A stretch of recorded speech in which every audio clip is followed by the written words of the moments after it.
நெல்லையில் நடந்துள்ள ஆணவ கொலை மிகுந்த அதிர்ச்சியை, வேதனையை அளிக்கிறது. அந்த கொலையில் தொடர்புடைய அனைவரின் மீதும் நடவடிக்கை எடுக்க வேண்டும் என்று கவின் குடும்பத்தை சார்ந்த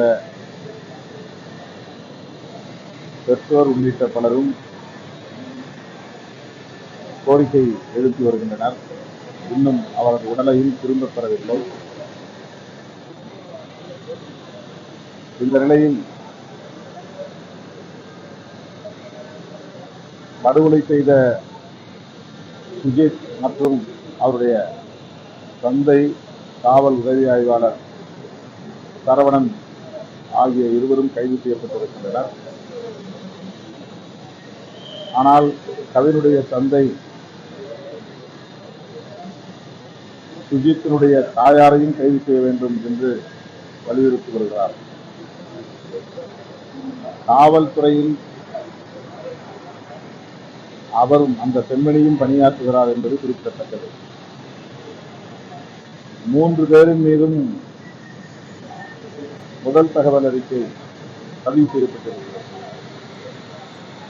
முதல் தகவல் அறிக்கையில், அதாவது எஃப்ஐஆரில், அந்த தாயாரின், அதாவது சுஜித்தினுடைய தாயாரின் பெயரும் இடம்பெற்றுள்ளது என்பதை நாம் அறிவோம். எஃப்ஐஆருக்கு இடம்பெற்றுள்ளவரை கைது செய்வதிலே காவல்துறைக்கு என்ன தயக்கம் என்று தெரியவில்லை. கௌசல்யா சங்கர் விவகாரத்தில் சங்கர் படுகொலை செய்யப்பட்ட போது நேரடியாக அவர்கள் யாரும் தலையிடவில்லை. கூலிப்படையை கொண்டு படுகொலை செய்தார்கள். ஆனால் சங்கர் படுகொலையில் கௌசல்யாவுடைய தாய், தந்தை, தாய்மாமன் உள்ளிட்ட அனைவருமே உடனடியாக கைது செய்யப்பட்டார்கள். அந்த அடிப்படையில் தான் இந்த கோரிக்கையை கவினுடைய பெற்றோர் முன்வைக்கிறார்கள். தமிழ்நாடு அரசு பாதிக்கப்பட்ட குடும்பத்திற்கு நீதி கிடைக்கும் வகையில் சட்டப்பூர்வமான கடமைகளை ஆற்றும் என்று நான் பெரிதும் நம்புகிறேன்.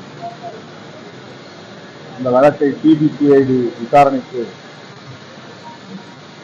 மாற்றியுள்ள சூழலில்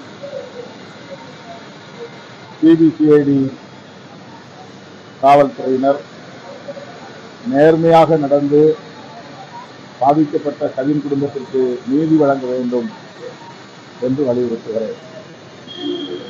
ஆணவ கொலைகளுக்கு எதிராக தணிக்கிறதுக்கான கருத்துக்கள் ரொம்ப வலுவாக இருக்கு. ஆனா ஆணவ கொலை, சாதி மறுப்புகளுக்கு சமூக ரீதியா, உளவியல் ரீதியாக மாறணும். வெறும் சட்டத்தினால இதை மாற்ற முடியாதுங்கிற கருத்துக்கள் நீங்க எப்படி பாக்குறீங்க? ஏன்னா ஆண்டுகள் மாறிட்டே வருது, பெயர்கள் மாறிட்டே வருது. ஆனா இந்த சம்பளங்கள் மட்டும் மாற மாட்டேங்குது. நீங்க எப்படி பாக்குறீங்க? சட்டம் ஒரு தடுப்பு நடவடிக்கைக்கு பயன்படக்கூடிய ஒரு கருவி. அதுவே இன்னும் இயற்றப்படவில்லை. அதுவே உளவியல் ரீதியாக ஆளும் தரத்திலே அல்லது அதிகார வர்க்கத்திலே ஒரு தயக்கம் இருக்கிறது. இப்படி ஒரு கொடூரம் நடக்கிறது, இந்தியா முழுக்க நடக்கிறது. பெற்ற பிள்ளையை கூட கொடூரமாக படுகொலை செய்யக்கூடிய அளவுக்கு பெற்றோரின் உளவியல் இருக்கிறது.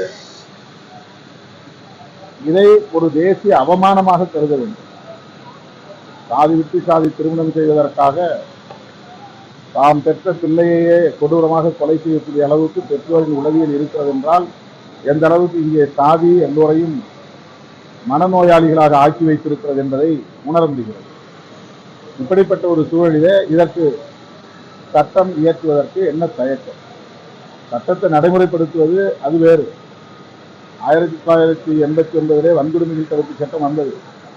ஆனால் அதை நடைமுறைப்படுத்துவதற்கே 10-15 ஆண்டுகள் பிடித்தன. அது பற்றி திரும்ப திரும்ப வலியுறுத்தி போராட்டங்களை நடத்திதான் இப்போது அந்த சட்டம் நடைமுறைக்கு வந்திருக்கிறது. அதுபோல ஆணவ கொலைகள் தடுப்பு சட்டம் என்பது வெறும் தலித்துகள் பிரச்சனை அல்ல. சாதி விட்டு சாதி, எந்த சாதியிலே திருமணம் நடந்தாலும் படுகொலை செய்கிறார்கள். எஸ்சி பிசி என்கிற அடிப்படையில் நிகழக்கூடியது அல்ல. ஓபிசி சமூகத்தினரிடையே கூட சாதி விட்டு சாதி திருமணம் செய்தால் படுகொலைகள் நடக்கும். எனவே இது ஒரு சமூக பிரச்சனை, தேசிய அளவிலான பிரச்சனை. எனவே தேசிய அளவில் சட்டம் இயற்றப்பட வேண்டும் என்பதுதான் நம்முடைய கோரிக்கை. சட்டம் வந்த பிறகு இந்த சட்டத்தை நடைமுறைப்படுத்துங்கள் என்று நாம் வலியுறுத்த முடியும். அப்போது ஓரளவுக்கு இந்த குற்றங்களை தடுக்க முடியும் என்கிற நம்பிக்கை தான் சட்டம் வேண்டும் என்ற கோரிக்கை. தொடர்ச்சியா இன்னும் நடந்துதான் இருக்கு. இது சொன்ன மாதிரி ஒரு பக்கம் காவல்துறை, 2 பேரும் காவல்துறை, தந்தையும் அவங்களுடைய தாயாரும் இந்த நடைமுறை, அதாவது சட்டத்தை காக்க வேண்டியவர்களே அவங்களுக்கு உதவியாக இருந்து இந்த சம்பவத்துக்கு செஞ்சிருக்காங்க. காவல்துறை நடவடிக்கை எடுக்கல. இன்னைக்கு தான் கைது பண்ணியிருக்காங்க, நேற்று இரவு தான் கைது பண்ணியிருக்காங்க. பணியிடை நீக்கம் உள்ளிட்ட அடுத்தடுத்த நடைமுறைகள் அமைதியான போயிட்டு இருக்கு, பெரிய அளவில் இல்லை. காவல்துறையை சார்ந்தவர்களாக இருந்தாலும் சரி, அல்லது எந்த நிலையிலே இருந்தாலும் பெற்றோருடைய உளவியல் என்னவாக இருக்கிறது என்றால், சாதி கௌரவம் தான் தன்னுடைய குடும்ப கௌரவம் என்று நினைக்கக்கூடிய அளவுக்கான ஒரு பொது கருத்து இங்கே உருவாகி இருக்கிறது. இது காலங்காலமாக இருந்து வருகிற ஒன்றுதான், புதிய நடைமுறை அல்ல. அதனை ஒழிப்பதற்கு எல்லா ஜனநாயக சக்திகளும் ஒருங்கிணைய வேண்டும். முற்போக்கான சக்திகள், புரட்சிகர சக்திகள் எல்லோரும் ஒன்று சேரும்போதுதான் சமூக ரீதியான விழிப்புணர்வையும் உருவாக்க முடியும், இது போன்ற சட்டங்களையும் கொண்டு வர முடியும். இந்த பிரச்சனையை பொறுத்தவரையில் உடனடியாக அந்த குற்றவாளி சரணடைந்து விட்டார். இப்போது நாம் கொடுத்த அழுத்தத்திற்கு பிறகு அவருடைய தந்தை கைதாகியிருக்கிறார். எஃப்ஐஆரிலே அவருடைய தாயாரும் இடம்பெற்றிருக்கிற நிலையில் அவரை கைது செய்வதிலே என்ன தயக்கம் என்று நான் தமிழ்நாடு காவல்துறைக்கும் தமிழ்நாடு அரசுக்கும் கேள்வி எழுப்ப கடமைப்பட்டிருக்கிறேன். தமிழ்நாடு அரசு எஃப்ஐஆரில் உள்ள குற்றவாளிகள், குற்றம் சாட்டப்பட்டவர்கள் கைது செய்யப்பட்டு விசாரிக்கப்படும் போதுதான் புலனாய்வு முழுமை பெறும். குற்றங்களை அல்லது ஆதாரங்களை கலைக்கிற முயற்சி இருக்காது. இந்த பையன் வந்து பெரிய நிறுவனத்தில் வேலை செய்யறாரு. இன்னும் இந்த சாதி ஒண்ணுங்கிறதான் இந்த குற்றவாளிகளோட பல்வேறு சமூகத்துக்கு கேள்வி வருது. நீங்க எப்படி பாக்குறீங்க? நாடக காவல் என்று பேசக்கூடியவர்கள் சொன்ன கருத்து இது. உனக்கு என்ன வேலை இருக்கு, உனக்கு என்ன பொருளாதாரம் இருக்கு, நீ எந்த அடிப்படையில எங்க வீட்டு பெண்களை எல்லாம் காதலிக்கிற என்று ஏதோ ஒரு குறிப்பிட்ட சாதிக்கான பிரச்சனையாக காதலையும் காதல் திருமணங்களையும் சுருக்கி பரப்புரை செய்ததன் விளைவாக இது போன்ற விவாதங்கள் நடக்கின்றன. காதல் என்பது யாரும் சொல்லி வருவதல்ல, திட்டமிட்டு தூண்டி உருவாக்க முடியாது. ஆனால் அந்த அளவுக்கான பிற்போக்குத்தனமான பிரச்சாரம் இந்த மண்ணிலே வெளிப்படையாக மேற்கொள்ளப்பட்டது. அதனுடைய விளைச்சல் தான் இன்றைக்கு இந்த மாதிரியான படுகொலைகள் அதிகரிப்பதற்கு காரணமாக அமைந்திருப்பதாக நான்